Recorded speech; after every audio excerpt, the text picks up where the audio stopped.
Kin 24 télévision bino bozali ba kongomani oyo boso bopesa biso matoi bopesa biso confiance ya kosala bino musala na makambo etali kotambola ekolo na biso tolobaka ekolo kitoko etonda kita bato mayele pe bwanya boye malamu na bosolo awa na Kin 24 télévision tokobeta lisolo ya enrôlement processus électoral déjà train est en marche yango tolobaki mutunyo se singeli a intégré oyo akoboya ko intégrer akomona que akotikala na gare train ekolongwa na yango nini ekolobama nini tokomona na ba centre d'enrôlement esika bato ba kokinde ko s'inscrire ebele akoloba ezali tokotongo yango na bosolo ya mokolo wa lelo tokotikala kana processus électoral pour totongo mwa muke ba quand oyo komi ko se former na veille ya tenue à l'élection to tikomona ndeko Moïse Katumbi ya ensemble aoti ko la déclaration na esika wapi alobi candidat na makolona koya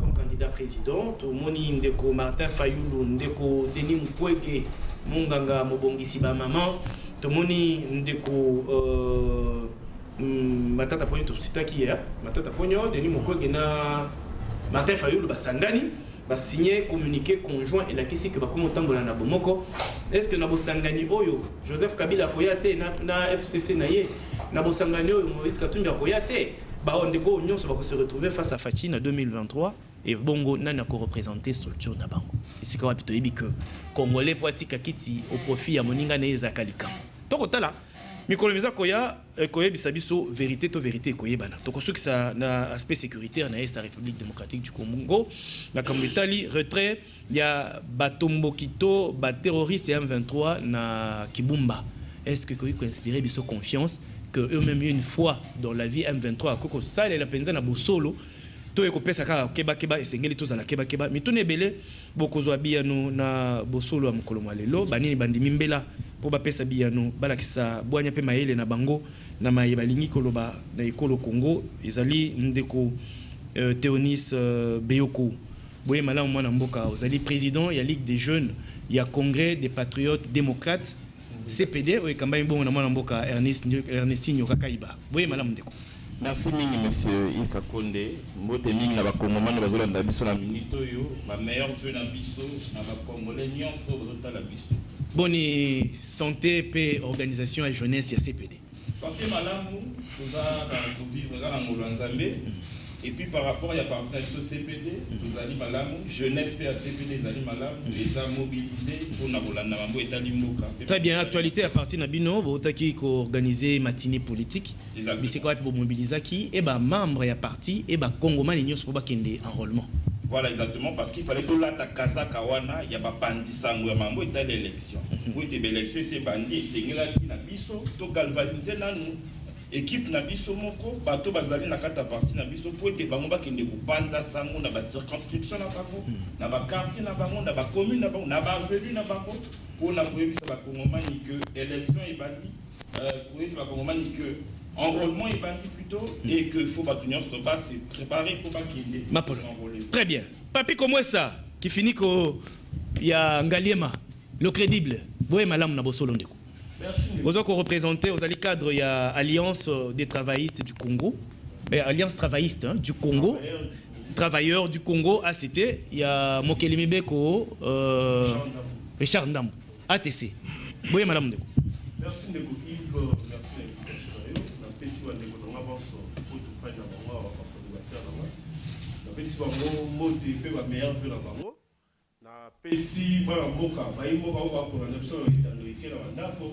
la pesi bango mbote meilleur vœu en tout cas santé les fers surtout dans Mokonza Mboka son excellence Félix Antoine Tshisekedi la pesi meilleur vœu na président parti na nga l'honorable Richard Ndam tozantan yo sowana na suka toka bwana na ba vœu na pesi ba ngalema surtout bana ipen bomba kikusa DGC Sekine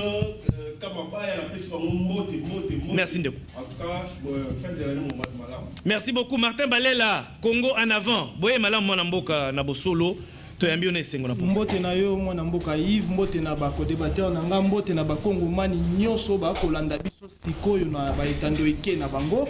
Mwana mboka Yves oyebi ndenge biso tokaka sentinelle la République tokoveiller ezana mambo tokobetela mbela na ministre provincial ya transport Messi Mbokoso tokobeta mbela na ministre provincial ya économie bakongomani bako souffrir na matali prix ya transport jusqu'à présent bozo fixer prix ya transport toyebi te un montant ako fixer prix ya transport selon elateli ya mutu akomona moto alobi yo ndongo lati kazaka kitoko boyo 5000 yo ndongo lati mwa moke boyo lati robe 2000 3000 donc on ne sait pas on est où vraiment est-ce que on a un ministre provincial il y a transport dans Mboko na biso à ce niveau donc on comprend que il y a la complicité avec les députés provinciaux il y a ville à Kinshasa. Comment est-ce qu'un ministre provincial il y a transport à quoi agir à quoi travailler ba congomani ba ko souffrir na période où il y a ba fête pendant qu'on se déplacer ba distance ya miki e kaka ba ko souffrir ba ko lela ba na Congo ba ko beta mbela mais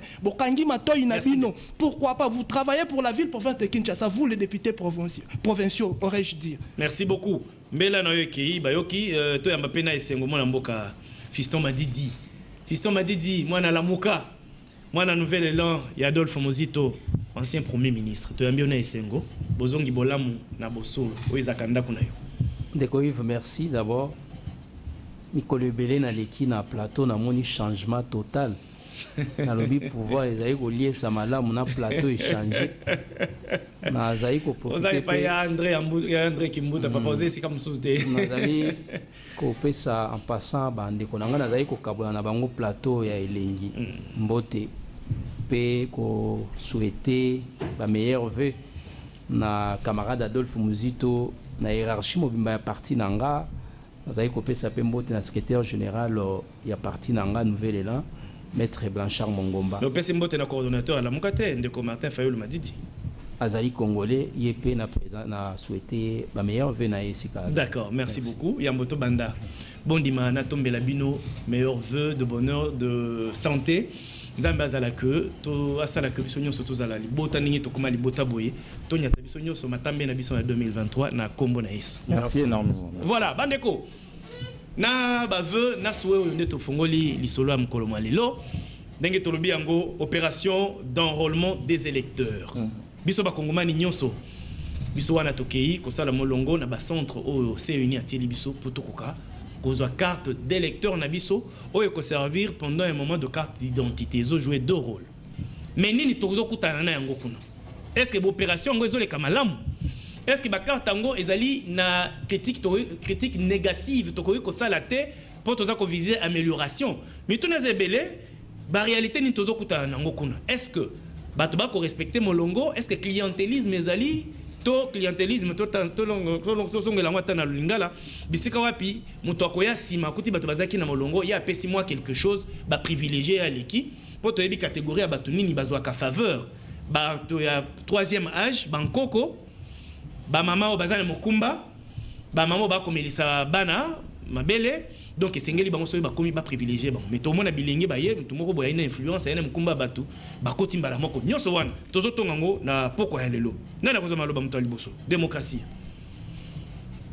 ndeko papi comme ça le crédible tonga nanu réalité o to kokuta nango na ba centre bisika wapi to kokindi ko s'envoler to isika bandiko ba ko s'envoler jusque là Martin balé la ko expliquer biso likamoni bandage na loboko bato ba kotuna nga mingi tango ozoma loba po pesa biyano na motuna na kotuna yo ko pesa pe explication par rapport ya bandage za na loboko papi comment ça va le pas na ndeko Yves merci pour la motuna na yo. Je crois que biso en tant que leader d'opinion responsable de ma parti tous désidérata bandeko na biso oyo outil déjà ko s'enrôler je crois beaucoup plus d'ordre technique hein, organisationnel tout dépend d'un centre à un autre hein. Et puis il faut moi amélioration dans ce sens parce que la plupart des gens se plaignent par rapport à la qualité il y a impression il y a photo sur la carte voilà et puis ils se plaignent par rapport à lenteur. Il y a l'opérateur à saisir. L'opérateur a saisi. C'est un peu trop long par rapport à ça. Je crois que, bon, je souhaite que, comme ils ont bandé peut-être, souhaite qu'ils va améliorer les conditions de Moussala, bien. Parce que vous savez que nous tous nous sommes concernés. C'est un devoir. Moi, il faut qu'il y ait un centre azwa carte pour la maponomie, tout ça pour la maponomie. Je crois que moi je n'ai pas ni belé, mais d'ordre technique. De côté Onis, il y a Kolobeza moi et belé, aucun de comment ça lobby, lenteur n'a pas opérateur de saisie, donc ils ont la que formation, ils ont mis pinza dengue longo banité parce que oh nyonso makoki se ni azui nangonga et sengela ki pour balancer opération ngo to kokai kozala confronter na problème il y a lenteur na ba opérateur à saisité normalement il fallait qu'il apprendre sali assimilation tout ça donc bandi musala to moni que musala ezo kena lombango parce que ceux qui lenteur ezali na saisie et kozo pétant et belé au lieu peut-être enregistrer 100 personnes ba rester enregistrer 50 parce que opérateur de saisie aza caméléon. Impression, qualité à photo. Wana tozo mona on a réseaux sociaux bisika nyonso. Et singeli nini. Yo ko pakisa critique nini ou peut-être bande ko balobia waté to évoluer normalement. Merci Nini Mwana Mboka Yves Kankonde par rapport à makambo etali début enrôlement de prime abord na kolingana ko féliciter ba konza boka na biso pour être ba prometteur qui ma ponomie ko banda processus électoral ko banda to moni yango et si bandi na makambo etali enrôlement. Alors, ce qu'il faut que tu retenir par rapport à l'irrégularité, oui, tu as comme la gabiso, tu as niveau des réseaux sociaux que ma photo me flou, tu as été bicycle belé, centre à lenteur, tu as voilà. Centre côté Zaleli, le bagage aux alatam sous 27, aurait un peu niveau bas kuna, le bagage aux 37, Monique est à 27, les autres il paraîtrait que c'est des centres fictifs et tout. Donc nous sommes l'Obama au sein, il y a classe politique, mais d'un niveau population à Bissau. Mais il ne faut pas que nous puissions entacher toute une procédure au niveau électoral, juste parce qu'il y a quelques irrégularités. Donc nous préférons demander aux autorités de la CENI de pouvoir revoir ce qu'il y a par rapport à ma photo et Salemi, corriger en haut. Et je sais que comme ils ont s'étalé sur un mois, ça l'effort, ça peut être jour et processus, il y a enrôlement et ça les m'a bien, irrégularité, ils photo, qualité, ils bien. Donc, kondia CENI, conseil, topé. Merci beaucoup. Donc, tu es dit délai au lobby de 1 mois, je pense. Mais ça peut encore se prolonger. Je compte enseigner à lobby que délai on a délai moroté d'évangile. Au son de kokisi datwana souka et sugira bon. Je me rappelle qu'en 2019, il y avait au moins 2 mois au enrôlement. Donc il y a moyen de prolonger. C'est pas du tout une question qui peut nous diviser, mais par rapport à qualité. Tu peux irrégularité au monde, tu es dit que l'autorité a CENI, il faut ça l'effort, corriger pour être peuple et se plaindre. Très bien. Dès qu'on fait m'a dit processus opération et enrôlement des électeurs, il y a un moins mingi. Oh yo yoki, oh yo moni. D'ailleurs, félicitations à Martin Fayou, loi à carte à se faire enregistrer, à se faire enrôler. Félicitations. Des exemples menés déjà pour la bino sur bateau la muka au lieu de processus électoral tout ça bon qui ne peut qu'on s'enrôler parce que mon konzina bino na kata la muka qui qu'on s'enrôler malobe pas non oui bien c'est pela kana yo tango mema moi imo hein c'est vrai mboka ezali ko kiema la mte faut détendre bateau bazali ko landa biso ba seka c'est vrai na landi religieusement bande ko nanga mi balé à union sacrée ndenge ba traiter avec beaucoup de légèreté makambo italien enrôlement. Et pourtant, c'est une des opérations où ezali importante. Pambate yango mteko déterminer ba nani ba oké ko élire batoyo ba komema mboko na 2024. Kasi bazui yango ba memi réseaux sociaux. Ngai nazali ko bandana nu na enrôlement proprement dit. Na lingi na zonga na sala moi historique pour comprendre été et yebana ki ke bureau oyo ndenge ezali et ko présenter biso scénario o tozali komona lelo. Pambate lo lenge na bango baelaki ezaki ya mabe processus oyo na ndenge ebandaki tina ndenge tozali kokina yango tozokina ndenge ya mabe nazali kozonga nanu na loi portant quand on parle d'un processus on ne s'arrête pas seulement à l'enrôlement. Ezali na ba loi o ezali ko légir ba élection o ezali ko ya mais depuis banda ko lobela loi entre autres loi électorale ezali na loi portant fonctionnement ya CENI voilà tala modèle oyo ba loi mibale wana ezaka voté na parlement. C'était avec une seule partie prenante na ba élection. Petolobaka bato bazali koya bakopesa biso mbuma o tozali ko. Mais la moka bozana représentant na bino na c'est l'un de koivo. Tu sais que je suis 1 contre 3. Non, vous en congolais le 4 na osenga na yote au kabola minute équitablement na me défendre comme c'est parce que nazali ko banga nombre été ya bato. OK? Nazali ko kende. Wana zo lekisa bangi ndeko lo kaka. Yo kanga na ebisa onde. Ndo bande ko ngai madidi. Ndeko madidi. Oyebi mutu nyonso na vie alokaka kende liboso eno azonga sima. Très bien. Kasi ndeko kadi mazali ko zongisa biso sima. Démontrer yango. Tozwa nanu ba carte d'identité oyo tozwa na 2005 pe oyo tozwa na 2000 je crois. Oyo papier plastifié. Yango wana. Na oyo plastique. Pesa yango kombo oyo lingi ko pesa. Zwa nanu enrôlement en salema comparé yango na lelo. Okomona ete ndeko kadi mazongi sipso na sima. Oyebi po na zongi sipso na sima. Pona nini? Parce que enrôlement oyo asalisi yango par défi. A défi nani? Ezali biso oyo mutu toyembaki pa matende ko kadima soki na kotuna mutu na be ngai te nazali na police de débat tant toza na septembre oyebaki mo to s'enrôler et banaki te eza na veille ya octobre tant mwasi oyo ya député ake mona ye nde ya lobby enrôlement eza na décembre. Donc on n'avait pas un calendrier loko les locaux à sali pour satisfaire batou. Ndi tozali ko s'attendre na résultat tozali komona. Ndeko lobi tozali komona na ba réseaux sociaux. Ba carte mususu ba photo eza flou, c'est vrai. Eza ba réseaux sociaux té. Moi j'ai vu une carte oyo mutu azwi yango na mois de décembre. Mais sur la carte ba commis date il y a janvier 2020. Le problème à date peut se poser. Mais écoutez, est-ce que ndeko na yo ki a lobi tokosenga ete ba améliorer. Et pourtant la procédure a été déjà attaquée. Bon, bandeko ba s'enrôlaki déjà. C'est-à-dire bako benga bango lisusu bozonga bo bande l'enrôlement. Retourne à Séni, à ça na boni. Yoka ba dégâts on ndeko kadi masali. Enrôlement il y a 1 mois. Pendant que bana classe bazali kotanga.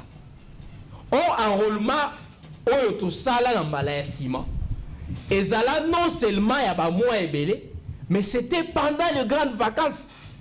Zona muto ya enrôlé bato na vacances après 2 mois. Mais yo oyo na enrôlement pendant que les enfants étudient au pays. L'enrôlement n'empêche pas que les élèves fassent une nouveauté. De quoi tu parles mon cher ami? Yebisa ye. Na yebi ko sala ngo le kai peut-être azo yekola. Non, ezali solo. Yango na lobi boye. Ezali solo. Enrôlement ezo salema na ba école. Na landi ndeko kadima na Top Congo, excusez-moi na tanga kombo. Il n'y a pas de problème, ça va comprendre. Il n'y a pas de problème. Na émission o ya confrère na bino Kisha Lusakweno. Bazali ko tuna e mutuna boye ndeko. Yo enrôlement esalemaka na vacances. Mais yo ezali ko salema pendant que bana bazali ko tanga lobité bana bazana na vacances. Ba rappeler babité vacances wana ezali ya 2 semaines. Et si la nango kala te pe ba ozonga. Alobi bon, ça c'est au chef d'établissement de s'arranger. Yo ka président ya Seni. Oyo azali ko organiser enrôlement azotika bale na ngambu ya ba chef d'établissement. Or ezaki yé à s'arranger que le col en enrôlement au salema pendant que les enfants étudient toko sala boye pour empêcher déroulement normal ya ba enseignement mais atiki yango na maboko ya banani ya ba chef d'établissement. Et puis je te dirais cher Yves, oui cher fiston, excepté oyo bango ba relever le nom de la ville de Kinshasa, il y a plus de 50% des centres OESA inopérationnels. Mais attention, mais je vous dis, il y a plusieurs centres OEO inopérationnels. Moi je te dis qu'il y a na Kalamu, na commune ya Kalamu, et si quand antenne OEO ya Funa eza. Au Congo il y a des opérateurs OEO bazati lelo ba affecté bango na ba centre na bangote. Voyez-vous que procédure et bandi mabe kobanda na loi électorale toye na loi portant fonctionnement ya Seni toye na enrôlement, est-ce qu'on peut faire confiance na oye koya lobi na parce qu'on étape autokomi étape obiso tokomi la muka nouvel élan bino olobani ba kongomani bo s'enrôler te tozongela esika to bandaka to olobani na étape to ndeko Yves biso zai ko banga ba élection te na banzi en passant na zai ko féliciter moko ya ba journaliste oyo auti kosala sondage na ye etindi biso te tokoma batriomphalistes, mais c'est aussi un défi oyo sondage ndeko journaliste sondage ya Eco News oyo à lobby. C'est un journaliste indépendant oyo a jeté ba fleur à lobby. Nouvelle là, c'est le premier parti politique implanté sur l'étendue du territoire national. C'est vrai. Ça ne vient pas de moi. Et il a classé l'IDPS à la 3e position. Croyez-vous qu'un parti qui est mieux implanté et qui occupe la première position dans un sondage venant d'un de vos confrères, nous disons ceci, Tozali na option, il y a côté ba élection, nous irons aux élections, mais nous demandons à ceux qui dirigent aujourd'hui que bébisa processus électoral na batu oyo bazali kopesa confiance te ezali kozongisa pays na sima. Merci. Donc l'État est encore là. Nous voulons des bonnes élections. On peut se mettre autour d'une table, tout sur la politique. Dialogue on a des choses qui s'appellent Mokasima. Comment on a un dialogue na linga ngo? Congolais na mutu e koma dialogue. Est-ce qu'on se retrouve na cadre nini na lobby boy. Soki tozaki na posa ya pouvoir ndenge bino bokanisela ngo, mais tokenda kala. Ndeko Jean-Pierre Bemba na Pekisai. Ndeko Katumbi akenda na pouvoir na Pekisai. Donc il y a eu des occasions en or. Oh, biso to kai ko saisir, mais to boya. On dirait pour la opposition, ça passe pour la bino beaucoup opposition te. Biso mututo lendi pour tenir te. Opposition. Ko ça la opposition de ko mesali na ngole loté. Oyebi ke biso to uti wapi. Musito vient na Palou. Merci. L'unique parti politique oye tenaki devant Mobutu. Pendant que Bandeko lelo bazali au pouvoir, bazaki na mboka, mais Ndeko Matidi totondio bazaki poussé à kenda ko vivre en exil. Bon qui m'appelle Gizenga ko botika na Gizenga te. Une famille politique ou opposition. Merci Ndeko Matidi. Mais nous voulons donner une nouvelle donne pour être Bandeko. Le quoi comme on a vu une nouvelle élan. Merci beaucoup. Martin Matidi, Martin Balela. Dans le pas moment na mboka Tonga. Opération d'enrôlement des électeurs. Oui, moi, il y a on a répondre d'abord à Bato Bakotuna. Souvent, peut-être, parce qu'à l'occasion, tu as Kolandabi, sur les années, depuis qu'à un message, autopé, ça va bander qu'on a vu sur l'Est. Il y avait un moment, Bango, pensait, c'est comme si Biso Kinshasa to isolé Bango. Bandeko Bako Benga, Kinshasa, Biso to Kokufa. Nous autres, on a un moment pour représenter la République démocratique du Congo. Et la partie bandée, c'est l'Est du pays, la partie qui souffre de Konanga. Bien qu'à Est, ils ont souffert, nous autres, Mobimba, ils ont pénalisé. Donc, Bandeko Bana Kassai, Bandeko Bana Kwamutu, Bako, même pas Sobino Boko Kakuna. Tous nous sommes des Congolais. Voilà pourquoi on a l'attaque. Tokolongo la Kailoko, Kino Mokolo Kimia Kokota na Est. Tant que Moni Kimia Te, Okomona Ndeko, Martin Balé, la sentinelle de la République, toujours. Merci beaucoup. Message donc, quel est le processus électoral? Le processus électoral de Konangai, n'a rappelé d'abord Martin Madidi, Fiston Madidi. Fiston Madidi, à comprendre qu'en 2006, tu as qui ba carte d'identité, tu as qui ba carte électeur. Il y a le mambo, il y a carte d'identité. Ndeko tour na yote. Tolérance. C'est comme Martin Lo. Na comme la lumière, oui, c'est ma carte d'identité. Faisant d'office la carte d'identité. Mon ami. Ndeko faisant d'office la carte d'identité. Ça laisse une tolérance. Effectivement. Je croyais peut-être vous étiez mieux placé à côté. Il y a cette carte faisant d'office une carte d'identité. Ndeko Fiston. Mais le baiser pas inangai, s'il te plaît. Tu peux n'a pas si en Martin Balil.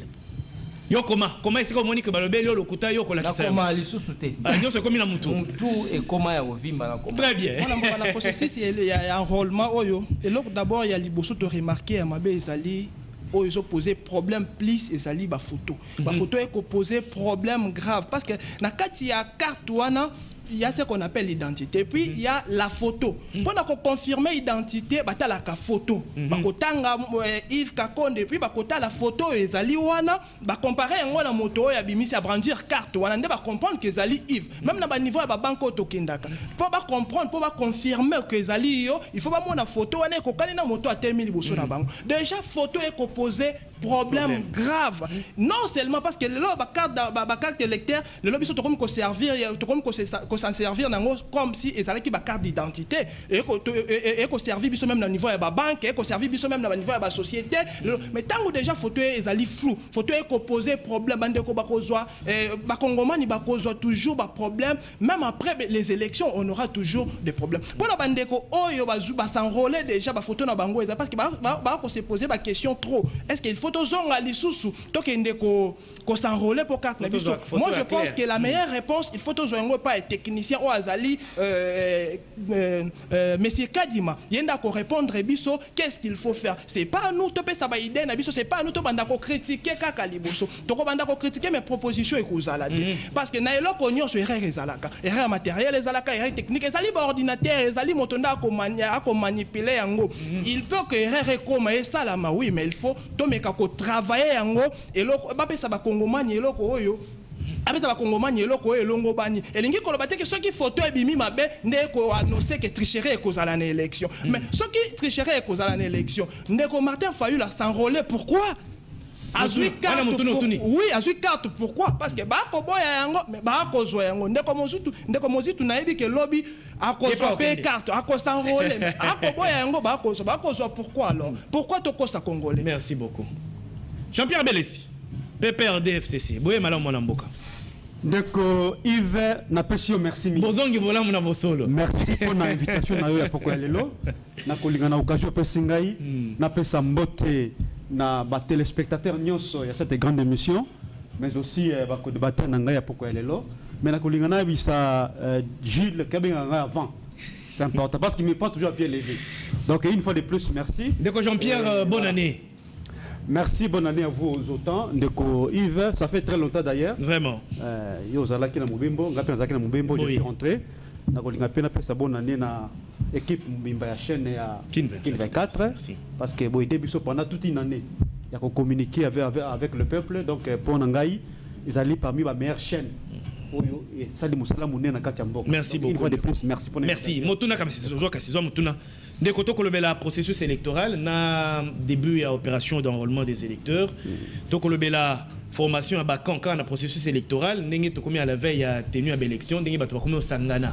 Si matoko ceux qui ça na sécurité avec le retrait à Kibumba à M23 est-ce que to ça la bango confiance il faut tika la position à Keba Keba. To dans le processus électoral. Beaucoup d'erreurs dénichées, notamment la photo est floue, erreur il y a date na ba que bambo date mususu ya délivrance à carte, lenteur na ba opérateur de saisie, nyonso wa noza kongomani, ozali ko kanisa o postuler lobby pour mokobe kole konzeza ko pikiso ya ngote, erreur ya boyi, liboso ya makambo ya boyi. To ça ndenge ni. Ndeko Yves une fois de plus na pesio merci mingi na maloba, na kolinga na aborder question wana na dévolé. Gérer 4 minutes. Voilà. Et donc, à Liboso, vous allez à Koloba que, parmi tous les systèmes politiques que nous avons appris à l'université, les systèmes démocratiques restent le moins mauvais. Et le système permettra au peuple pour Nabakonzi. Et puis, on a des voies de redevabilité. C'est-à-dire, lorsqu'on gère, on doit rendre compte de la gestion. Très bien. Il y a res publica. Très bien. Et pour ça d'ailleurs, je suis très content, très heureux. Il y a comment on a toujours parlé un 4e cycle électoral. C'est-à-dire véritablement, nous devons dire merci à Joseph Kabila.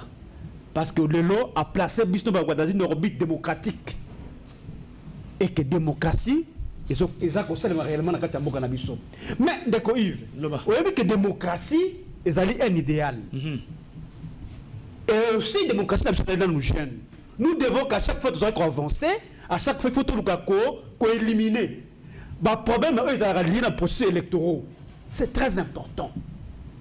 Mais dans l'élection, ils ont une fatalité.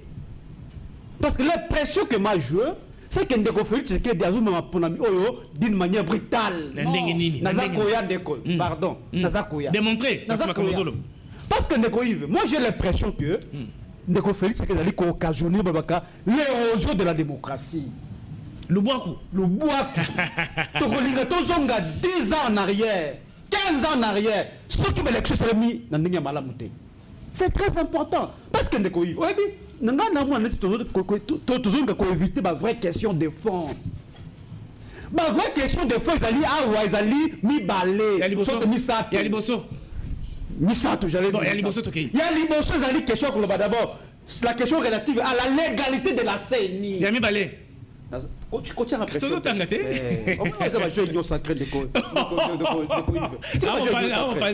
voilà. La première question que tu connais, ils allaient question à légalité à CENI. On a dit que tu communiquais conjoint. Martin Fayou. Exactement. Ça les communiquer. Ce sont les vraies questions de faux. Tu dois éviter ma question pour la nini. Il y a des questions que tu connais là. La légalité de la CENI. Donc, ça, ils ont posé un problème. Jusqu'à présent, on n'a pas encore vidé cette question-là. Deuxième question de Yves. Ils ont des questions de la composition de la CENI. Il y a cours constitutionnel. Excusez-moi pour cette lapsus.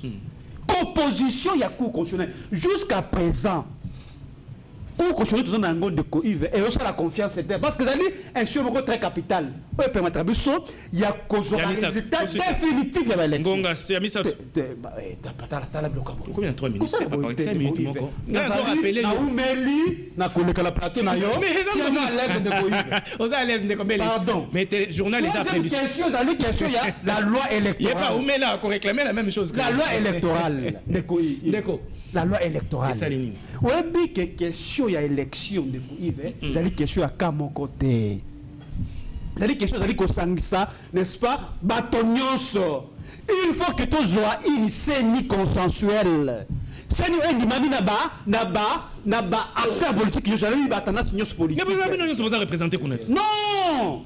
La muka azana mutuna bango kuna bino bozana mutuna bino kuna archi faux bozana batuna bino ezali forcing basala que ezali forcing ezali débauchage na non lisayo so le kito kota débat on ndeko Yves to sala on mikolo na kola kisayo a plus yoka ko mutuna poto sukisa a plus c'est ni wana jusqu'à preuve du contraire yoka mutuna muketo illégal ndeko le selbes mutuna muketo sisa na yo ndeko soko lingo s'étendre awa cause minute nyonso télévision ezanga kasi yango nasengi yo o gérer ton na yo dis l'essentiel parce que quand ozozongisa biso wana ti o mataboy na enrôlement cause la problème ndeko Yves au moins siko mabe yango yana bozo ko minimiser ba question mais non ça une émission combien de fois wato beli makambo wana yana zo ba non bozo ko minimiser mais depuis bandi ko lobelango mo nteke toza ko avancer to na enrôlement sikoyo mais la traite est allée nini ndeko Yves la traite est allée que non ces questions nous on devrait évoquer elles risqueront de nous rattraper bon na tuna na l'élection 2023 soit na leur proclamation d'élection donc on risque de revenir sur la question de la légitimité des dirigeants permettez-moi de vas-y ton gars sur la besoin qu'on le souci sur la crise post-électorale et to éviter la crise derrière ces élections-là chaotiques presque comme Mabiso. Donc il faut tout vider ma question parce que ces questions jusqu'à présent demeurent pendantes. Il faut tout vider en gros pour ce que nous avons rassurer le peuple. Ma question ma question technique tu peux relever ma technique et matériel. Il y a aujourd'hui que non moi que nous avons que ça les mains n'est-ce pas d'une manière précipitée. Élection 2006 ils ont 18 mois. Élection 2011 ils ont 15 mois. Élection 2018 ils ont une affaire il y a 15 mois aussi. Mais on va dire 3 mois. 3 mois de qu'on a pas. Merci Jean-Pierre. C'est pour vous dire que non, bah qu'il y a une élection d'une manière précipitée na boulouye. Est-ce que ceux qui ont d'électeurs na yo? Dans la écoute non côté. Est-ce que peut perdre beaucoup Kendi? C'est cette question de Koï. Répondre ce que bientôt là, le peuple devra se prononcer quant à sa participation ou pas à l'élection 2020. Voilà, Martin Fayol, je t'informe en chose à l'électeur. L'élection de Koï et qu'on rassurer le peuple. Merci Jean-Pierre. De par sa transparence. Très bien. Pour la crédibilité à l'élection, donc on vide ma question avant que tu aies l'élection. Merci. Et qu'on rassurer. Merci Jean-Pierre Bellessi, Yakolo Bézé, Belé, mes télévisions Zangonga. Mais tout ça là, on le Bellessi avec le temps, donc on s'étendre. Mais il faut comprendre. Non, tu se comprendre. Hein, Jean-Pierre, il y a le baiser et belé. Moi, Namboka. Tu sais, on a pas besoin de balai boikala. Nakata bosolo. Il y a moi Clémence Nayot. Il y a encore c'était trop Clément. Na comme Yves Clément. Ah, merci. Bandeko, je crois ceux qui te gérer tant ma baie na baluro bozui. Tu risques tout ça il a deux thèmes. Donc nous avons combiné limbisa bakos bakolanda bino bako imiter bino siko boza l'exemplaire papi comment ça nabi kozali na droit yako ko revenir na oyo yo que ya bien té au corriger yango, c'est ton droit, mais au répondre dans mon tournant. Tomoni, bakan politique et comique s'est formé. Martin Fayulu, Denis Mukwege, Matata Pogno, parce qu'il y a une déclaration commune, communiqué commun. Nakati kuna, tu occupé Malobaya, PPRD, FCC, et Nakati Kunezo s'est retrouvé. Vous avez montré que vous avez bloc contre Fachi. To kolobelango na ndenge mususu que Nakati ya bosanganywana ndenge to yebi culture congolaise et vous avez passi nani atikela nani atalibaya na place. Jérémy Sungabiso, sur le salaire, on a 3 minutes. En tout cas, on a très regardant la utilisation à minute. Merci mon amboka, Yves pour la motuna nayo. Avant de répondre à la question, on a rappelé que Mozito, j'ai beaucoup d'estime pour ces messieurs-là, mais je pense que c'est un député aussi. Ouais. Donc. Non, ça qui est invalidé. Oui, il est invalidé. Mais il a un suppléant, je crois. Il a une disqualifié, j'espère. Donc, jusque-là, il va continuer à contrôler la place. Bon, il a un problème. Mais je crois que M. Mozito, Azana Kito, Azana, Nini Punaï, connaît mieux l'hémicycle que nous autres ici autour de la plateau. Donc, en ce moment-là, il y a ça qui n'a pas voix porter haut ma proposition. Hein? À ce que je sache, notre proposition, moi, M. Mozito, dans ce sens-là. La parlementaire. Moi, personnellement, dans j'étais fleur dans l'organisation, il y a battu un CNI. Et belé, ma prédisaki, 14 et 14, il n'y aura rien qui sera fait, tout ça. Mais je pense beaucoup plus que les d'ordre organisationnel, dans le bien technique, qu'on cherche à améliorer. Ma condition, surtout du point de vue technique. On a toujours relevé beaucoup plus de problèmes côté. Voilà. D'après la biso. Je n'entre pas dans l'effort, tout ça, tout ça, autour d'une table, c'est là. Parce que je suppose que le Congolais, c'est conçu tous les jours. Mais vous avez estimé que vous avez évité ma question de fond. Oh, il faut aborder ma question, on a levé option pour garantir confiance. Oh, il y a même été. Parce que je me rappelle encore, l'IDPS est resté. L'IDPS est resté. Normal. En 2006, hein? À participer à l'élection. Donc, je crois que ça doit participer. Non, le bien, on repère sa position qu'à la minute. Si tu as déjà tout appelé en foot. Mais du point de vue à Nini. Voilà, question à opposer. Je pense que c'est de bonnes guerres. Dans le moment où il y a une élection, c'est normal. Autrefois, l'émission, bon, l'émission qui ont présenté l'émission, dans le bas qui, consultation, ils ont qui par-ci par-là, rapprochement, ils ont qui par-ci par-là. Bon, moi je crois que, et ça en fin du monde, c'est une compétition, c'est de bonnes guerres, Koutani, Sangani, pour constituer force. Mais connaissant la famille politique Nabiso, je me pose réellement la question, ceux qui n'ont pas à ces délais, place. Donc, moi personnellement, ça ne me surprend pas et ça ne m'étonne pas. Je sais que dans le moment où il y a une élection, c'est démocratique, c'est démocratique, rapprochement, quand ils ont se formé, c'est de bonnes guerres. Moi je me dis, c'est de beauté à la démocratie en Ghana. Tout le monde. Mais on peut chance, c'est quoi aboutir à un candidat moko.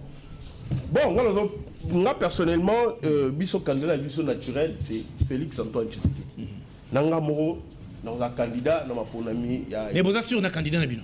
Tout ça sur un candidat. Donc, de ce côté-là, tout est tergiversé. Tout ça, confiance d'avenir. Merci beaucoup.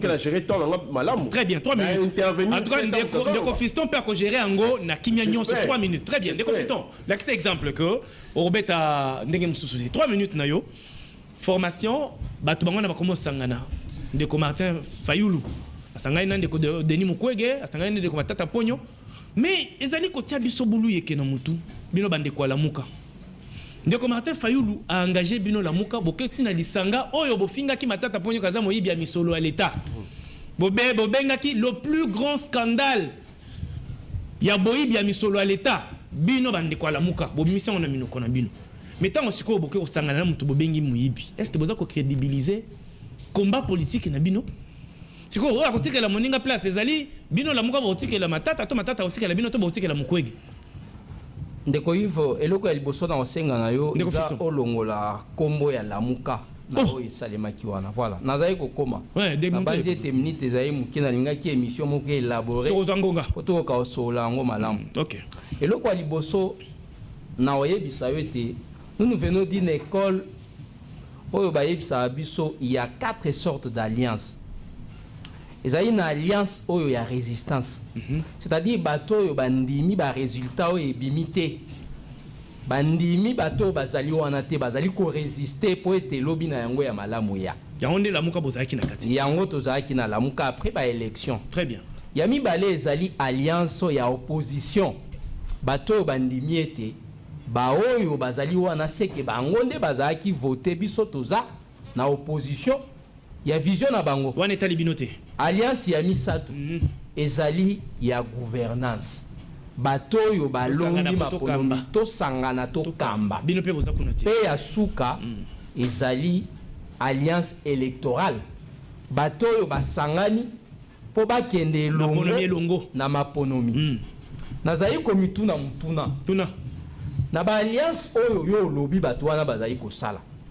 Ezali na contexte nini? Ezali po ba bunda litumba oyo biso to bundaki na lamuka elongo na bokokite Fayulu. Yo bokokite Soki ezali ya résistance. Seke nazali koloba ete ndeko Martin abubi bato. Abubi nde bino alors. Abubi bino bato nani mosito. Azali ko buba ba adepte na ye to te parce que oyo nyonso bango ba relever na déclaration na bango wana. Déjà toloba yango na cadre ya lamuka. Pourtant Ndeko Martin Fayulu nde azaki porte étendard ya lamuka na lolenge nini. Yende azaki candidat commun na biso. Yende tokenda ile na maponomi. Petit lelo ata mokili échanger to koloba ete ye mutu azaka élu. Bon, liyo kasi ko mutu. Mais ndenge nini to sali combat pendant 4 ans. Tolobeli mambo ya corruption. Tolobeli makambo ya justice injuste. Bo critiquer bato ba détourner. Critiquer lelo yo combat yango ya tiki yango na lamuka. Ake kosala na ba misusu pe eloko oyo na moni mabe na kati ya eza nini loba Ndeko Martin Fayulu ye moko mutu a critiqué et puis ezaki avant ba élection après les élections alobi il faut pas fouiner parmi ba dossier oyo ya Bukanga Lonzo il pouvait soit s'arrêter na ko déclarer que justice ezali manipulée mais ko kende sous ko kota na particularité na kati ya déclaration bokende kotanga kombo ya mutu oyo lobaki ete ba poursuivre batoyo bazaki na ya Bukanga Lonzo nalingi na loba eloko monde ko Yves oyo etali lamuka biso tozali esclave ya ba texte quand je parle c'est là sikoyo moi mutuna mukepo keni na sens wana parce que na okokeni na sens réponse nous kozaka na sens zulumu ndeko fiston m'a dit yebisa biso nanu boza ko mbrie mitu ya ba congolais boza ko mbrie bandeko ebele bata elika na komba ya lamuka pour tout le monde à chaque fois vous avez un meeting soit mon konzimo quoi ye bato bazo tonda na balabala sikoyo bino mozito na Madidi Fayulu bokomi ko mbrouiller bato tozo yebate nani azana lamuka nani atia na lamuka nani alonga lamuka mais finalement engagement ya Martin Fayulu nyonso ezana kombo lamuka ezana concerné bino nyonso wala okosi le nouveau avait déjà donné sa position ezani oyebi na français balobaka demeurer dans une erreur c'est un péché biso to lobby tokozonga lisusu na mabe oyo esalemate. Est-ce que vous savez ata lamuka ngone to défendre yango soki lelo tuninga mutuna quel a été votre programme commun ya lamuka na banzi na olia munoko?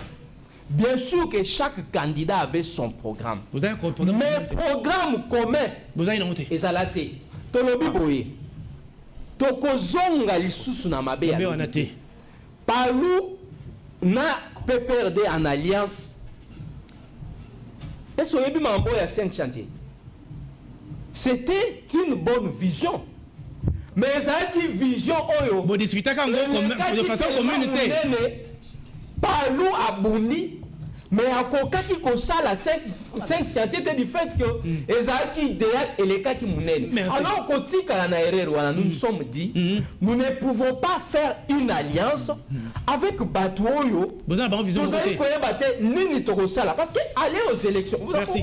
Il y a quand même ndeko Yves. Ce qui ça télévision élection c'était un moyen. Mais ezali réussite. Il y a 2 combats majeurs.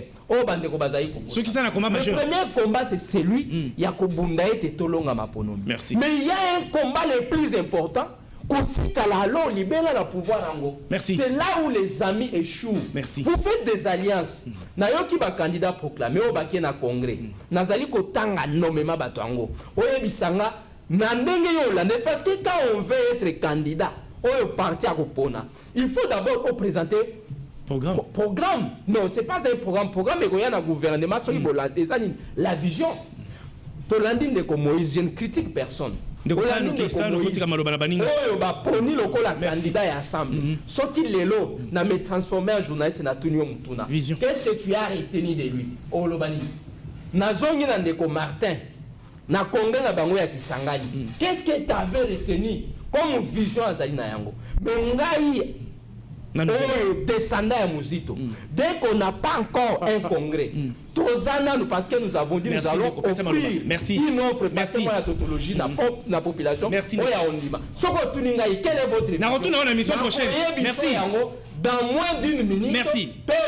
Prochainement, merci de confisquer ma Didi. Mais Bandeko, il y a Martin Fayulu, on a la vérité, ça n'a pas songi songi, n'a pas banqueté. Bandeko Martin Fayulu, l'oiseau fondabino, le bimino au 4 6 pembe dans des côtés Sekedi. Bango, on a l'émission prochaine. Merci. Non, merci beaucoup. Merci de retourner là. Martin. Azana liberté à Kosala Oyaza. Ok, prochainement. Mais il ne le fait pas au nom de la prochainement, on va ensemble là Mouta Fayulu. Face à face. Na pouvoir ya engager la Mukate. Merci. Il faut consultation ça les mana président. Il n'y a pas de déjà constitué dans prochainement na koyamba Mouta Fayulu ya Fayulu na muzito bossa débat. Merci Martin. Bossangani Abatu. Quand il y a Félix Tshisekedi Boko Bangate parce que comme on a déjà que comme il bloque contre Fati.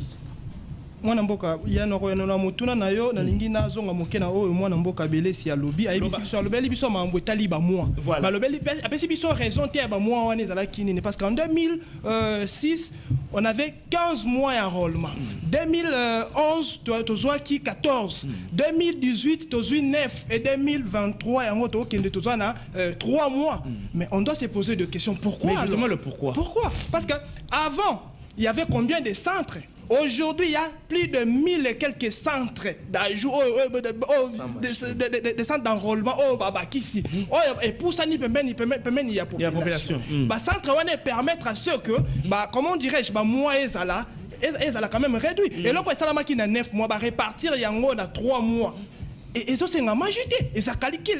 Lorsque tu es technicien, tu dois maîtriser bien les choses, non? Et ça,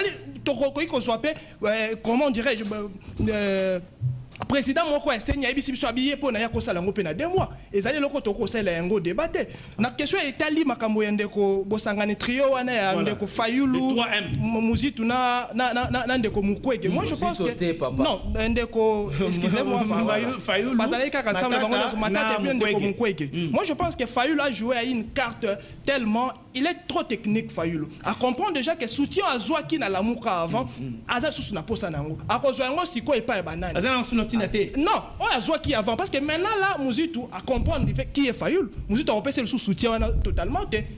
Comme on a une réserve, Bemba n'est plus là, Katumbi n'est plus là. Oui, il doit maintenant jouer un jeu à comprendre déjà que non, le vieux Mukwege n'est pas vraiment un politique, un politicien. Non. Matata Pogno déjà incarné noir na mission congolais. Déjà hier moi qu'on a trio wana Fayulu azobima déjà au grand plat. C'est ça être un politicien. C'est ça être un politicien. Il a bien joué sa carte. La politique, c'est un monde d'intérêt. Je dois me sentir à l'aise là où je me positionne. Parce que moi, je ne vois pas par quelle magie Muzitu Sangani na Fayulu, Muzitu Tiki la Fayulu place. Et dans mon avis, on a déjà Zaki Bondoki. Parce qu'en termes de qualité, déjà Muzitu a la qualité. Donc, c'est pas comparable na Fayulu. Mais je ne sais pas pourquoi nous sommes qui c'est. Les là, il fallait pas comprendre déjà que non, nous sommes sous erreur. Ben, ne plus là, Katumbi aujourd'hui s'est prononcé comme candidat. Il doit aussi jouer un jeu à comprendre que les maillots faibles. Avant le congrès d'ailleurs. Oui, le maillot faible, moi, quant à moi, je vois c'est ma tata Pogno. Et puis, le vieux Mukwege, il peut aussi s'aider pour Fayoulou. C'est trop facile. Donc, c'est un jeu à Louki tant que politicien. Moi, je l'encourage. Merci beaucoup. Jean-Pierre Bélessi. Alléluia. FCC, baninga bango wana bakomi ko former ba camp politique na bango en prélude ya maponomi. Bino botika kana nzembo ya esakola ya mawa. Ah bon? Bimbi sana tuna. Tozo tuna mutuna te. C'est grave. Boko mi lele se komi lele. Na oki ndeko Moïse alobaki que moi mbali ale la raté. Bino sko boko mi lele. Ah bon? Qu'est-ce qui se passe Jean-Pierre Bélessi? Vous allez ko évoluer. Na makambo ningo zo kende to bino botika le kaka plaintif. Vous ne proposez pas et vous ne cherchez pas, il y a qu'à s'afficher. Le col baninga va se opposition. Martin Fayou l'autre carte d'électeur. Je crois Moïse Katumbi Azozo Kalamingité, Moïse Azozo, Jean-Pierre Bemba, je crois Azoki n'a pas Ndeko Félix Tshisekedi. Oui, c'est Azoki. Ndeko Félix Tshisekedi assez azuyaye. Bino finalement candidat na bino azana ni akozo carte jour nini. Pour bino bo accompagner peni. Donc, une fois de plus, merci Mingi na Maloba. Mais, avant de répondre, nous avons ramassé ma mais il ne m'a pas rencontré. Toujours la question est liée à la technique. Parce que déjà, Kinshasa est pratiquement. Il y a télémine à durer. Oui, 15 millions d'habitants. Vous croyez sérieusement que vous allez enrôler 15 millions de personnes dans 3 mois? Vous pensez ça? Vous pensez ça vraiment? Non, arrêtez. Et aussi, déjà,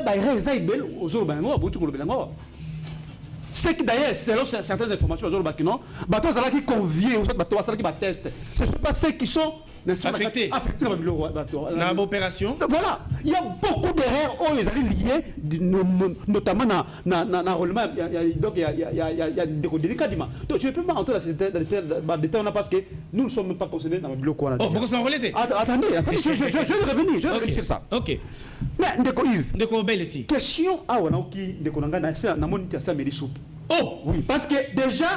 Fiston Mélissou. Oui, à Katisi. À Katisi. Oh! Ça, c'est une révélation. C'est une vérité. Révélez mission de vérité parce que.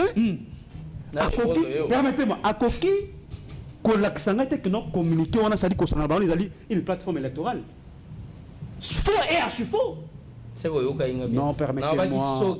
C'est là, Bélé, ça, ça doit répondre. Communiquer conjoint n'est pas une plateforme électorale. C'est ce que moi je sais.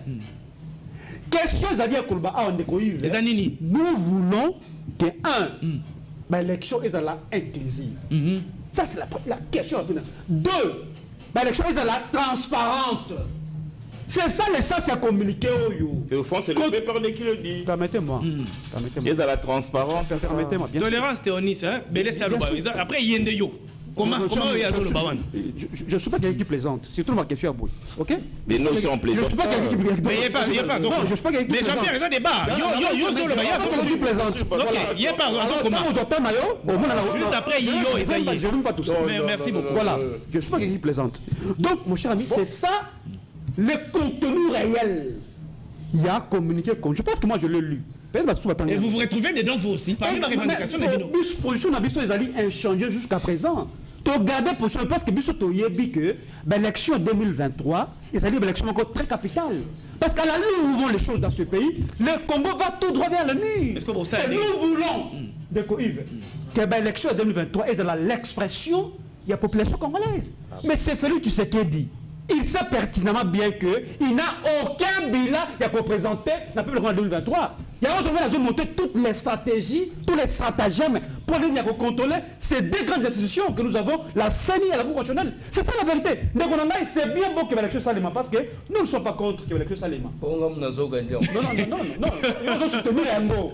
Mais on dirait que c'est besoin d'élection. Non, pas du tout. Nous tenons absolument que l'élection soit libre. Mais pas signataire, il y a communiqué qu'on nous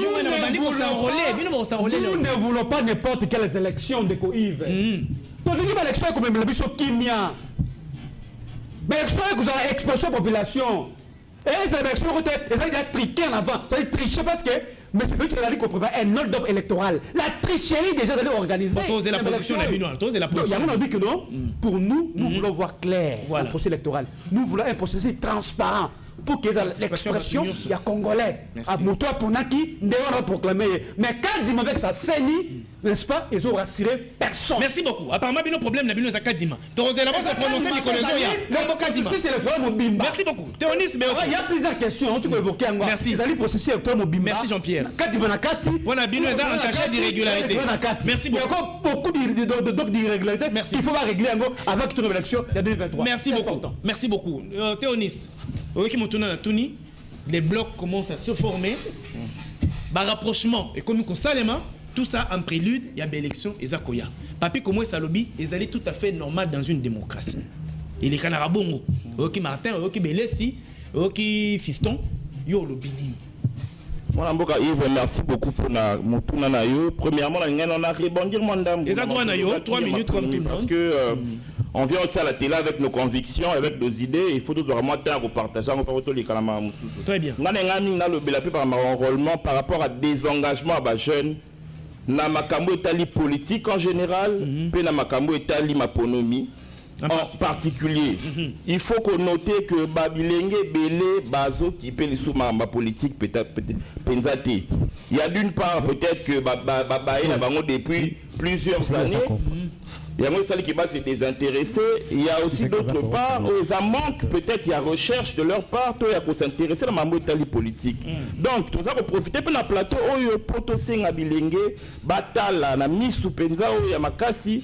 Makambo Itali politique, et c'est important parce que ceux qui vont s'occuper de la politique, il y a qui s'occuper de la politique et qui s'occuper de la. Donc voilà vraiment ce que je voulais un peu dire par rapport à ma élection. Bilingue, il faut s'occuper de la politique. Très bien. Donc il y a un rapprochement et comment se décide. Par rapport au rapprochement, première observation, que côté opposition, d'une part on observe qu'il y a une nette amélioration, pas il y a PPRD, FCC, où les lots va changer narratif, et ça qui toko komona, ndenge ba komi ko lobela makambo à bonne gouvernance, ndenge ba komi lobela makambo à élection transparente. En tout cas, vraiment, tout Congolais qui observe, azo féliciter Bandeko Nabiso. Nous espérons que si demain ils reviennent au pouvoir, ils vont appliquer tout ce qu'ils sont en train de dire.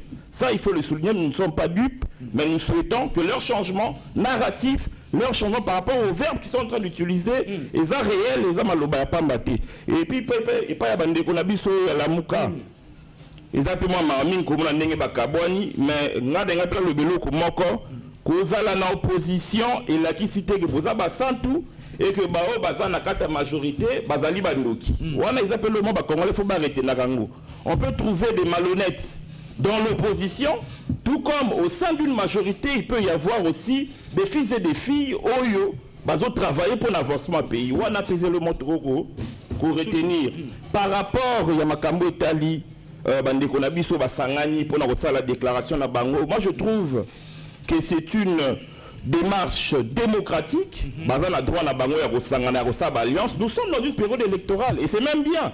Bakoya pour kosalango il y a 6 mois passés, bakoya kosalango il y a 1 année passée, basali yango parce que basentir que to komi na maponomi et que basali déclaration na bango. Mais on toza robo ezanini que déclaration na bango wana et inciter peuple congolais à se détourner dans Makambo Itali maponomi. Wana nde to boy. Merci. Bozala libre au pesa baide na bino ndenge basala ki na long texte pe na tangaki.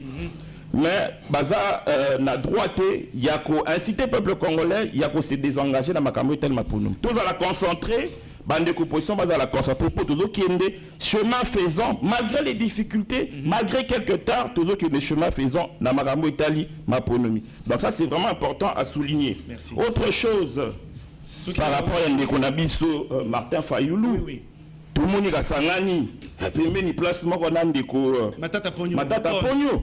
Mais il y a une vidéo qui circule sur les réseaux sociaux que tout le monde a vu, où M. Martin Fayoulou parle du dossier Boukangalonzo. Moi je ne comprends pas. J'aurais bien voulu poser la question à Ndekonabiso. Fiston. Au hasard, Ndekonabiso Fiston, mais nous constatons que Ndenge. Basa ensemble était. Nous avons kanisa Ndenge ya sali mabena sanga naye. Mais les filles, ça sont Fiston pour aller. Ça c'est bon, non? En tout cas, la ligne, on a posé une question, mais on a remarqué avant de poser une question à Naï. Quand vous avez répondu, ça m'a le raté. La réponse était donc. Allez bien répondre. Merci beaucoup. Pour une fois, on comprend que l'opposition peut être dans moi. Moi, vous lui, il continue à quatre. Merci.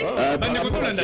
Toyoka na Bandeko. Et là, comme on est basangani, en tout cas, pour y décrire qui m'a cambouana, et c'est étonnant de voir que Azo Sangana m'a modèle.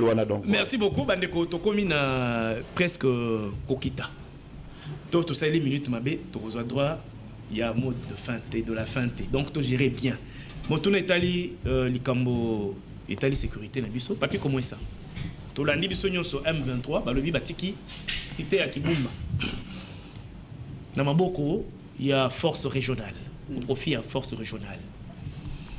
Est-ce que Kolongwa Oyo, ils allaient piège Moussoussou, République démocratique amitié, dans ma zone tampon Oyo? Tout ce que tu as beaucoup, tout le monde terroriste bakei, alors que bisoka ane to contrôle tes alliés force régionale neko kamba. Et tendia mabele na biso bakoko na biso pendant un moment et au moment les alliés a duré indéterminé. Au ça l'analyse en dengeni très oyo. Les alliés pensa cette fois-ci sincérité à M23, tous les alliés kaka système à Bamako non na tromperie oh bango baza ko exceller nango oh basi ba yoki elengi ya mabele à Congo. Merci Ndeko Yves na motuna na yo. Na banza na ba émission eleki tant yo zaki na mobembo. Moi personnellement n'a épousé qui des options militaires. Hein? Quand épousé option de continuer guerre frontale tout en kaka. Donc pour moi je pense que parce que j'ai suivi aussi comme Nedlo Bolandaki Nenge M23 azotika zone tampon na force régionale. Ozo sentir légèreté au Wilingo ma on dit à présenter mission à musique, théâtre, on dit à ça la après avoir Koboma Batu, ozo légèrement ozo lobanengi wana quelque part na mona netiza ko manquer respect na bande ko na biso oyo. La population congolaise Randa Am to bazoka ou perda bilon la bankuna. Je pense que moi je ne suis pas et je ne serai jamais d'accord avec le M23. Sincérité la bango je ne suis pas d'accord. Selon les informations à ma possession, tant que bazo tika zone tampon na basaile ti ba replier. Balinga qui va contourner à partir de Massissi, bataka qui position FRDC à partir de Massissi. Pona va progresser vers gauche. Donc, ça sincérité. Ça sincérité.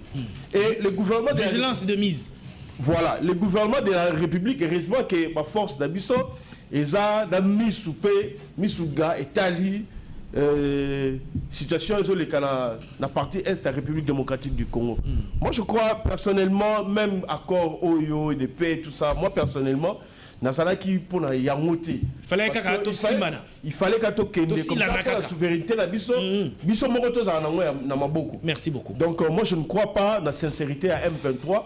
Je crois que le gouvernement il fasse assurer qui vivent à s'approvisionner en termes d'armes tout ce qu'il faut déjà que embûche les sous terre et contrainte les sous organiser armée na biso. Mais fiston m'a dit na yebi que akolo baiser belé dossier la muka mais to chlore yango pour total dans l'avenir parce que ils allaient juste un son de cloche il faut toujours un deuxième son de cloche il y a Ndeko Martin famille de Kumuto Ndeko Martin Fayoulou comme ça vous allez ensemble toyeba et si quand peut boire kalinu et si quand peut boire kalikala bo été pour bozo tsabiso na confusion makambo zo kanaka tsala muka tozonga na makambo ya retrait ya M23 na Kibumba est-ce que il faut tout ça la confiance to armée na biso bakambi armée faut batikala sur le qui vive mis son gars ndenge tolobaka parce que monguna apparemment azaro beta bachobo ba virgule ndeko Yves na banzi nazali ko gérer moi minute na nga ya muki opesinga na yebisana na ndeko na nga na linga mingi ndeko mbele salobi o mele su bokati so na pouvoir ya formation tango ozali ko accuser mutu foza na ba fait nazali kotia na balance ndeko Martin Fayulu na ndeko Muzito nani oyo a signé déjà ba déclaration conjointe na bato mususu parmi bango mibale depuis to bandala alobi azo juger à partir d'éléments de langage na yo yango na lobi oyebi malheur na biso ezali nini ya kosala politique autrement yango mutu ezali konyokola biso pamba te oyo tozali kosala lelo aucune opposition au Congo ne l'a fait. Oh, là, t'as pas opposant, voir une opposition. Mais les opposants, on a noté. Voir une opposition critiquer et proposer, c'est jamais vu au Congo. Pour l'opposition, nous sommes restés plus dans une opposition qui nous faisait que critiquer. Et ça, la déclaration, il y a des Koana. Au moment qu'ils ont plus que critiquer que proposer. Ils n'ont pas proposé ça. Donc, les malheurs, on a vu sonner Yangoana. Mais nous irons au bout. Nous devons sauver ces pays ici. Très bien. Théonis, Ndeko Martin Fayulu, la question qui m'a posée, lui-même en avait déjà. Il en avait la réponse. Donc il est libre, c'est un jeu démocratique. Toi-même tu as la réponse.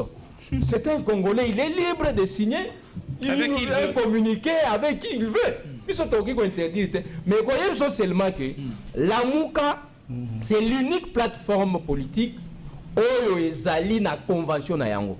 Biso nouvelle là tozali bexclave ya convention wana. Soko tali na article premier ya convention na biso hein. La Mouka ezali na deux types ya ba membres. Ezali na ba membres fondateurs na ba membres adhérents. Lelo ba membres fondateurs ya la Mouka bazali mibale. Ezali nouvelle là. D'ailleurs, nous avec cette convention, on ne parle plus de personnes. Oh Muzito Fayulu, on parle des nouvelles là et décidez donc Tilelo. Nous sommes dans la Mouka. Merci beaucoup. Mais l'article 6 de la convention Abisso, ezali ko permettre Moutou à vaquer à ça la mais en respectant les quatre piliers de la convention Abisso. Merci beaucoup. Donc nous devons d'ailleurs à un moment opportun, nous allons voir ce qui a zali kokenda la contre la convention. Merci beaucoup. Donc pour la Makamboula Sibumba Nina Lobandeko Nalanda qui président ni membre de la société civile ya Nirangongo à Lobi Boy a alerté. Il paraît à travers Nirangongo il y a le militaire et la force armée rwandaise au Bazali Kokota wana pour attaquer biso. Na okinde konanga soutenir proposition à Muzito, bravo à toi. Donc ça la confiance. Nous ne faisons pas confiance. Faisons la guerre. Nous n'avons qu'une seule optique aujourd'hui. Merci. C'est la guerre au Rwanda. Ce qui est au Sali Bitumba, nous allons réussir. Merci beaucoup, Martin. France à l'Obibo. Aux États-Unis à l'Obibo. Merci, Martin. C'est n'importe quoi. Martin, Kibumba, dossier Kibumba M23 a cédé dans la force régionale. Est-ce que vous allez inspirer sur confiance? Moi, je pense qu'on ne peut pas attendre. On ne peut pas attendre de la sincérité dans le groupe, comment dirais-je, dans les terroristes. En commençant même dans FDL, RCD, M23, Bazala sérieux, bazala honnête. Mais moi, vous ne savez pas qu'un FDL n'est pas Koko, Azali génitaire, il y a un groupe wana nyoso wana. Je peux étaler ça, on va comprendre pourquoi j'ai dit ça. FDL na komo na FCCT mais na koloba FDL. Ah FDL. Bandeko bazala les états na koloba FDL na yebi pourquoi na koloba bongo FDL to komo na RCD to komo na lelo M23. Batika la cause la jamais sincère, batika la cause la jamais honnête ndeko nanga. Donc ça la bango confiance était. Wilingo mezali eloko ezali communication à liboso te asala Wilingo masala ka ba communication wana. Mais nous la RDC, nous les Congolais, on peut se faire confiance entre nous. On peut se faire confiance entre nous. Et puis, c'est prendre en charge, c'est déclarer ensemble. Tous on a pensé commune. Qu'est-ce qu'on peut faire face à Opposition, pouvoir, tous à la oui, plus il y a s'attendre à la sincérité, à niveau, il y a partir du verset, il y a présumé criminel. On a la présumé criminel. Causer la sincérité, il y a comme la sincérité, jamais. Tant que Congo est allé gâteau, tant que Congo est allé billet, jamais sincérité. Parce que ils sont nourris dans Mboka Nabiso, ils sont vêtus dans Mboka Nabiso, bakomemaka sincérité parce que bakozanga ya kolia bakozanga ya kolata. Merci beaucoup. Jean-Pierre Belessi. Dossier Kibumba sungi biso na minute mokilo kwa bandeko balobi. Toké pathéoniste sali to précisément de la fin. Ndeko Yves na ligne d'abord na rappeler mon ami qui est à côté ici. Martin. Azo liaf de ce qu'on a invité par quelle magie? Je ne sais pas d'ailleurs parce que AFDEL c'est là qui une alliance pour la libération. Et déranger. Il devra parler. Je savais qu'il va déranger parce qu'il y a une histoire. Non, Martin, s'il te plaît, malobésé pas Belessi. Comment Belessi, allons-y. Alors, il y a un comprendre rapport. Là, on comprend tout. Lien dans ça là. entre M23 et AFDEL, c'était une alliance pour libérer le Congo. Ce qui a été fait. Donc, face à dictateur Mobutu. Et c'était ça le but de AFDEL. Mais qu'on lit en AFDEL, il y a M23. Il y a vraiment quel rapport. Mais Yves Constant Sali, nous avons cédé, confié la sécurité de notre pays aux étrangers. Et c'est extrêmement grave.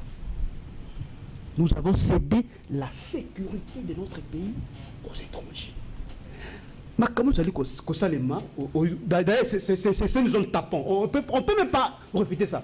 Et moi, je me rappelle tout simplement, dans le propos du président burundais, qui a dit, d'ailleurs, c'était une insulte au peuple congolais, qui a dit que il faudra qu'il y ait armée congolaise, le Congo, jusqu'à ce qu'on soit armé. Ah ouais, ça qui n'a pas raison. Non, il paraît que ça m'a malobanaé. Non, c'est lui. On a dit la France 24, papa, il m'a bien entendu. Ok. Alors, la France 24. Le Congo est organisé. Il faut, avant que l'armée régionale Luana et l'Onganambo Canabiso, il faut que non, le Congo soit une armée et une police. C'est comme si nous n'avons pas une armée, comme si nous n'avons pas une police. C'était une insulte. C'est pour vous dire que non, contrairement à ce qu'on a dans le bâtiment, nous ne proposons pas. Nous avons proposé à plusieurs reprises. Et face à cette question, nous avons dit que non, pour la, j'allais dire, pour la question d'insécurité, la solution la plus efficace, c'est l'armée Nabiso. Nous devons doter nos forces armées dans la moyenne formation. Exactement, c'est ça l'unique solution. Kobenga, Rwandais, Ougandais, Tanzaniens, ceux qui sont Kenya, pour résoudre cette question à ce n'est pas une solution efficace. Donc, mon cher ami, face à cette question, nous avons proposé. Donc, vous pouvez le contraire. Exactement. Ton proposant. Mais aussi, ça.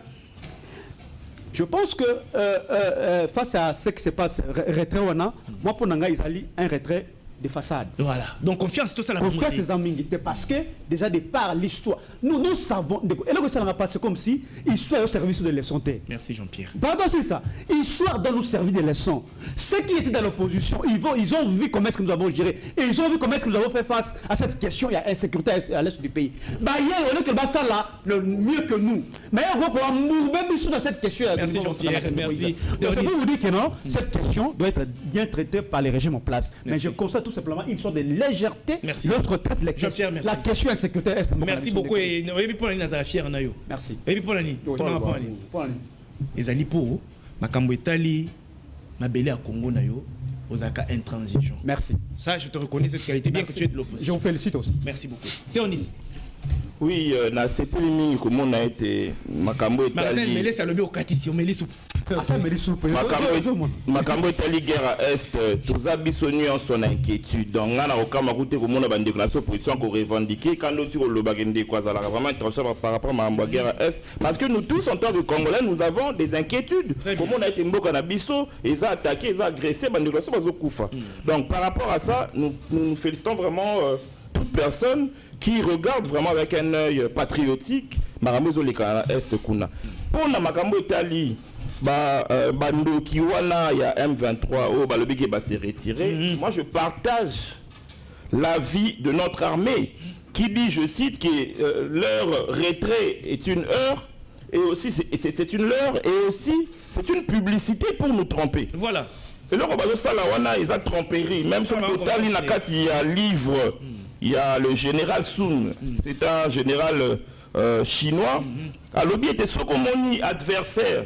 Mongoul a ce qu'on attaqué binoté et là au sale ils ont contourné bino. Voilà. Il y a un autre qui a remarqué. Balobi qui va se retirer. Nabamboko fallait ba kinde. Musika RDC, ba ke kunate, ba ke contourner biso et tu remarquer que le niveau est pas par cause environnant des réseaux les sous. Donc tout là la tête aux la vigilant ba candidat biso déjà ba si va comprendre mango. Armée na biso c'est comprendre mango. Tous à vigilant to ko bundisa bango tina suka. Voilà, bande ko nga kanisi to sukisi. Papi comme ça aux 30 secondes. Mot de la fin. Nakati ya bosolo pour la mukolo mwalelo. En tout cas, ndeko Yves Natondi Yomingi na émission na yo bosolo. Merci beaucoup. Pe Kin 24. service technique, nous équipe technique, nous sur la les émissions en Souka, je rappelle, les émissions en Souka pour la 2023, et 2022, excusez-moi. Justement, il y a un autre Lobabongo, la Tondi Bino, vraiment, parce que vous nous avez accompagné durant toute cette année 2023. Merci. En termes 2022, excuse-moi. En termes de visibilité, hein, vraiment, Babiso, toute ambition politique, vous avez vraiment accompagné. Mais je veux saluer, souhaiter ma meilleure rapidement, c'est l'occasion. La présidente parti politique d'Angaï, l'honorable Richard Ndambou, comme la Lobaga, on a les Bandeli. À ma famille, la famille comme ça, Bango va soutenir Nanga, Peming Basson, Nanga, au États-Unis. Donc, et à toi également, à tous mes co-débatteurs ici, surtout Bélé, avec qui Monsieur Bélé te partageait. Merci quand même. Merci quand même. Vraiment, merci beaucoup. Merci. Réalisateur Jules, Nassenyo, vraiment merci parce que, en tout cas, de tout cœur. Merci. Théonis, on a fini. Moi, 30 secondes. Au PC mot de la fin, au PC Mbote. Nabao Baza cher pour nous. Merci Mingi, mon amboka. Spécialement, le lot est une dédicace spéciale. C'est vraiment. Minga on le bezalaki mais na moni que temps et ça lui très bien. Na bande ko na biso nyonso bazana est mboka boye baketoza de cœur toujours avec vous.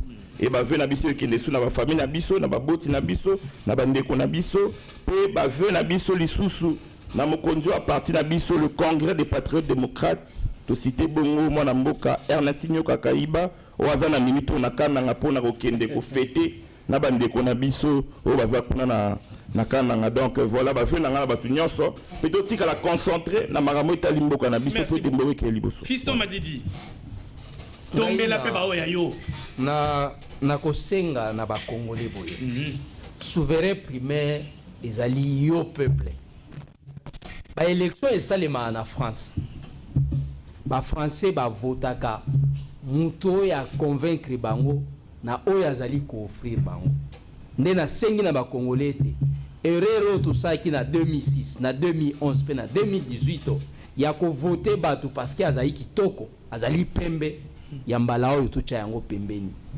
ba alliance ezali ko salema bolandela yango ezali fondé sur quoi est-ce que ezali batu basangani poete bazali na vision commune ezali bato basangani kaka po baza ba populiste donc mbala oyo botala mutu na ba œuvre na oyo azali koyela bino lokola offre politique kala mingi te nouvelle azali koyela bino offre politique oyo bokomi na ye ensemble po bomona oyo azali koyana ndeko Yves une fois de plus merci na maloba na kolingana présenter ba merveille na ngai na autorité na biso du parti son excellence Joseph Kabila Kabange mais aussi sa chère épouse maman Olive Lembe Kabila, sans oublier mes autorités du parti, en commençant par lui-même le secrétaire national du parti, le professeur docteur Emmanuel Ramazani Chadari, mais aussi toutes les autres les autres autorités du parti.